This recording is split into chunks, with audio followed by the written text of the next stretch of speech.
Well, good morning from, I guess this is Delaware. Just waiting in line here to get fuel. One person ahead of us now. So this is one of those rest areas on 95. I'm trying to see the name of it. They have names. Anyways, the pump price here is like $5.11, but with RTS it's $4.34. So it's like 70 some cents off a gallon. So usually I don't stop at these, but with that much of a discount, $4.34 will be the lowest I've paid. I guess since all that happened when fuel went up. You know, before this I'm like, I think $4.55 there at AT&T in either Hagerstown or Big Pool, Maryland, or even the one or Sharpsburg, Hagerstown, or Big Pool. Was like $4.55 a gallon. So I got that hose fixed, hopefully, for the main fuel filler, like to the main tank. I've kind of figured out what happened. The old one's so brittle and corroded. It, I guess manipulating it and cutting it and moving it around, it had a hole, like a slice in it. So I replaced that. I got fuel filler hose from Napa last night and replaced that. Did an oil and filter change on this thing and a fuel filter, and should be good for another. Try to do the oil on this thing about every 5,000 miles. Keep everything look clean. The oil that came out of it, I mean, you know how diesels are. The oil's black, but it looked good other than that. So yeah, I'll let this semi in front of us fill up, and there's only one pump on this side headed northbound. There's two on the southbound sides. For that much of a discount, I'm willing to wait for a little bit, and we're not really on a time crunch because we left the house about 4:30. It'll put us around Albany. We're stopping for fuel probably about 10:30-ish. It's like 5 hours and some change, so it's a day trip. 5 hours and some change up, 5 hours and some change back. But we have an appointment scheduled for 12:30 in Albany to pick up a truck, which might turn into a catastrophe. May have me just cancel the order and leave. It's at Copart. It's a 3500 Dodge, so they won't load it. Talked the guy up on price enough to, I talked him up like $400 for A, being a pain in the butt, and B, I'm probably gonna have to hire a rollback. You guys have ever tried to pick up an in-op that they won't load from Copart? Most of the time there's not even room where you can back up to it if you do have a winch. So it's easiest just to like have the customer agree to pay for the rollback. Rollback drives in, gets it, and then comes out and just can put it on your trailer. So we'll see how that goes. It pays really well, or I wouldn't have called on it. And it goes to Baltimore, which I live, you know, a half hour outside of Baltimore. So can drop that first thing tomorrow. What else? I gotta get a couple cars done for Horsepower Hotshot. If you've ever seen him on YouTube, he's out of Florida, Jeremy, and he emailed me about moving some cars here local in PA for him. So that worked out. But what a courteous truck driver. Finished fueling and pulled forward. Well, the last time I was up in this part of New York, my trailer was unlawfully impounded. That's another story which I've told here before on the channel, and we're just gonna try to stay out of trouble today. Well, stopping at a rest area here to get lunch. Gonna do our last load check before we get to the delivery location. But yeah, just kind of checking everything over real quick. So I have a what is it? Oh, 2021 Ram 3500 I have to pick up at Copart. Well, you know Copart won't load. anything of that size with their wheel loader. So I call a local tow company there. First guy I call gives me a quote of $300. They're 0.7 of a mile down the road, so 300 miles to drive. $300 to drive 1.5 miles, load a car or load a truck and load it on a flatbed. So I thought it was a little high, but I went ahead and called the customer, and he said, "Can you just look around for me and see if there's anybody else?" So I was like, whatever, because he's paying for it. He's reimbursing me for it, because must have been someone here to pick up yesterday or 2 days ago that didn't realize they wouldn't load it and couldn't get a rollback, or wouldn't get a rollback, or didn't have a trailer that a rollback could get it on. And so they're really just trying to get this truck out of there. So I call another number. So I called, like, I don't know, just say like ABC Towing, and then I called like Affordable Towing. Well, I call the same, it's the same person but different phone numbers, and I even checked to make sure it was different phone numbers. And the guy like kind of goes off on me. It was like, "What are you doing, price shopping?"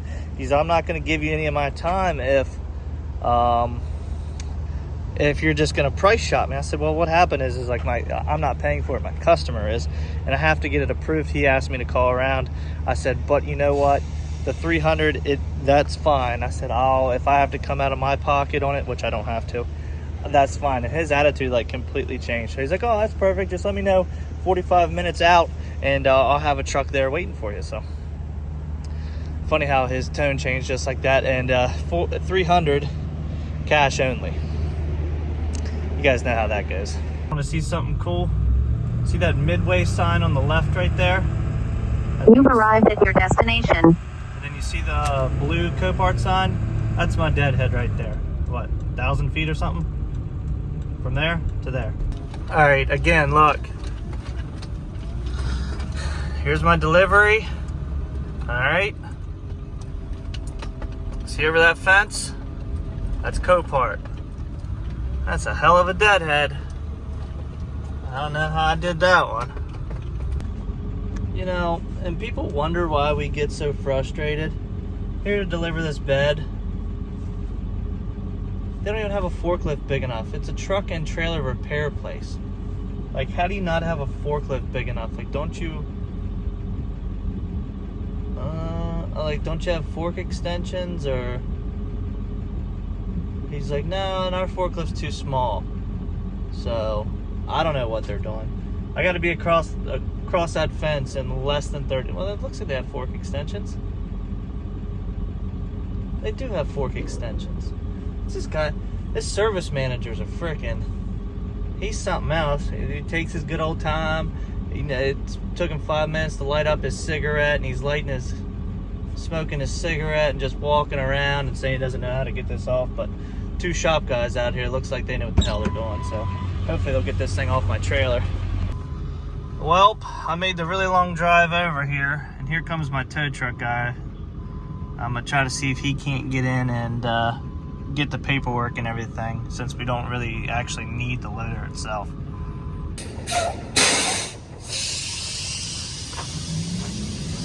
Nice of him to leave us all the trash in this thing.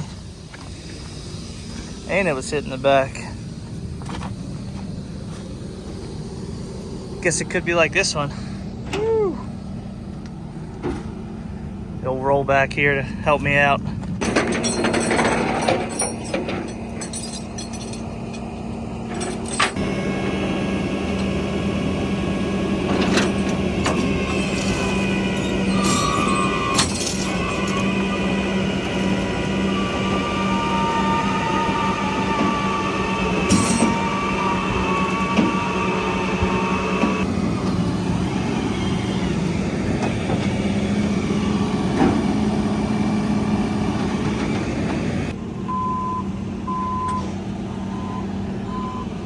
Drive safely.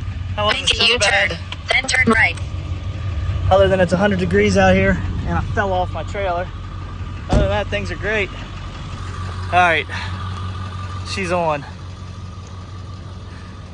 Somehow, what a great tow truck driver. Knew exactly what he's doing.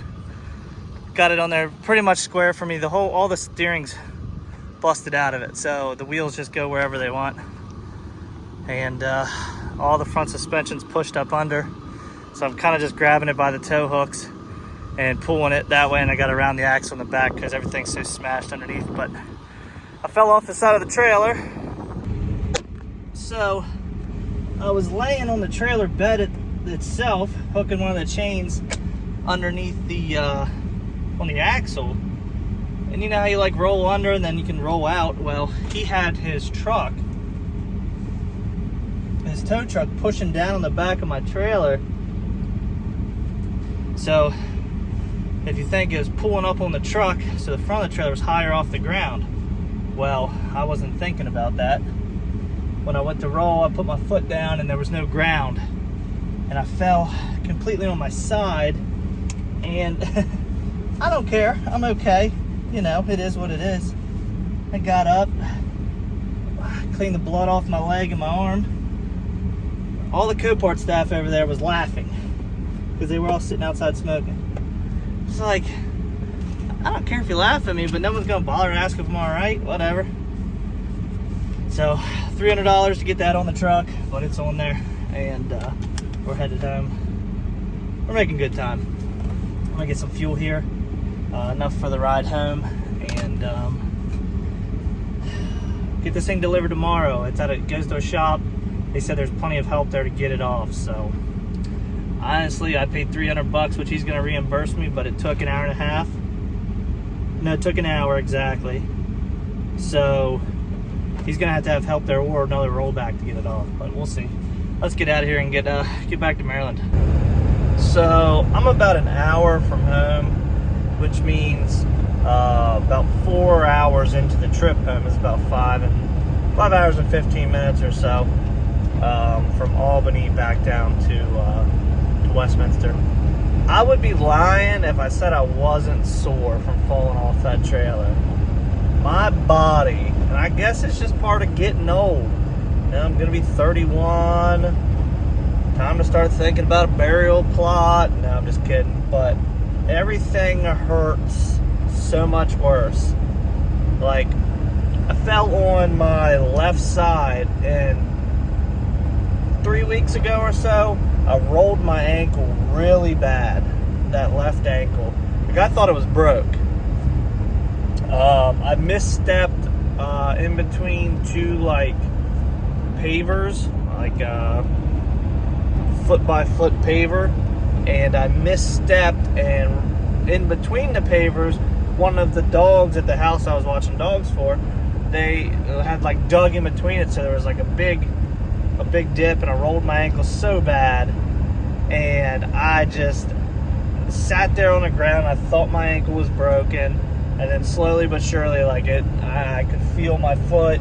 I got up, and then the next day, you know, I limped around a little bit, but the next day my whole foot was black and blue, and so I had just got over that. Now I fall on that side today. Now my foot is killing me again. So just can't win when you're getting old, but we'll be all right. I'm just lucky or thankful that it wasn't something more serious. Like, I've had some pretty scary things happen. Twice I thought I'd lost a finger, and it all turns out to be scrap cars. Getting these trailers on the car, or getting these cars on the trailer, getting them straight, jumping on and off trailer to try to get from side to side real quick, or grab a chain, or whatever it is. And you just got to be careful. And it's one of those things where you're just, even though the people laughed at me when they saw me fall, at least there's people around if I seriously got hurt, that someone would be there to either call somebody, whether it be like 911 or like how, you know what I mean, there's just somebody around. So we'll be home in an hour, and got to get up bright and early tomorrow, and tomorrow's only going to be about a half day. So happy about that, because it's supposed to be even hotter tomorrow, and it's 8:30. It's still 87 degrees, and the sun's starting to go down. So we'll see you guys tomorrow.